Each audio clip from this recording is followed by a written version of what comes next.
Hey guys, welcome back to Rio Talk. My name is Anthony Moreno, and I'm here with. Sarah Tavares. Michael Carabit. And today we're going to be talking about Starbucks' unconscious bias training.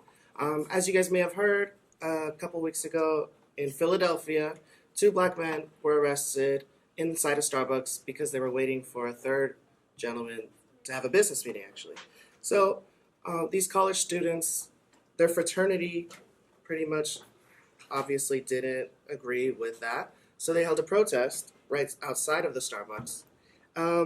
The protest was basically saying that they don't think that this bias training is enough. Starbucks announced that they would be doing U.S. store. They would be closing all U.S. stores and corporate offices on May 29th to train all employees against racial bias. So they announced that they are learning more about what it did wrong and willing to take the necessary steps to fix it. So I just wanted to know, what do you guys think about this? Do you think that this one-day closing of Starbucks is enough?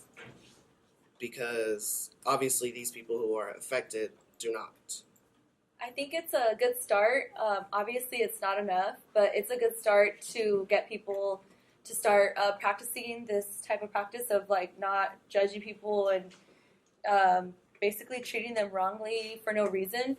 And so the more that they practice it, the more maybe that they'll incorporate it into their everyday lives. And hopefully those little steps will get people and other people around them to start changing the way they think and start to act out against others and treating people fairly.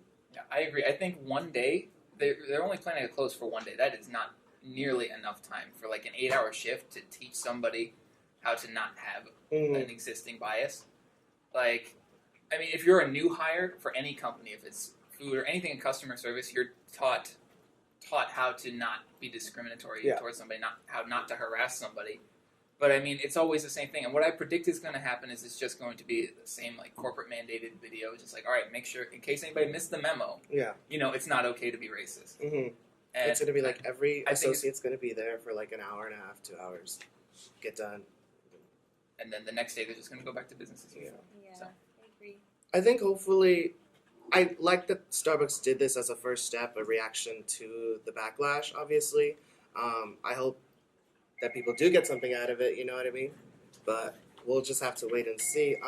They actually did also say at the protest, Starbucks has an opportunity, and so far it appears that they are going to do the right thing, but it won't stop the one-day training. They know that.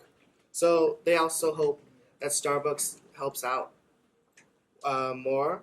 The apologies are fine, but what we need to do is have some action by Starbucks with respect to this situation. There has to be real and meaningful discussions. And Starbucks, being such a big brand that it is, should be leading that discussion. Yeah, I think that in an instance like this, I think Starbucks is doing everything that they think they have to do in terms of saving their own image because they're such a recognizable brand.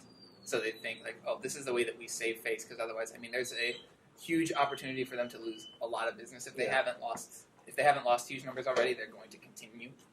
But I think what we see a lot of times with trends like this, when there's a scandal, I guess if you can call it a scandal in this instance, there's going to be a lot of people who just move on. You know, it's a habit for them daily. Oh, I got to go to the drive-thru so I can get some coffee, you know. Yeah. And Starbucks is everywhere. That's the unfortunate thing is that their brand is so recognizable, which is why the story's so big now. Mm-hmm. But because of how big they are, it eventually will. The power of the story will probably fade away.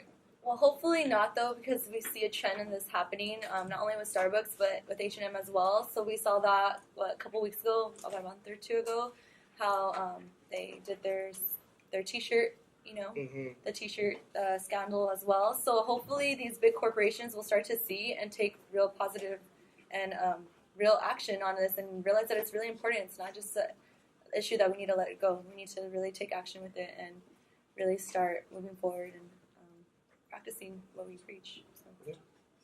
All right, guys, that was this week's Rio Talk. Once again, my name's Anthony Moreno. Sarah Tavares. Michael Carabit. And we'll see you guys next time. Bye.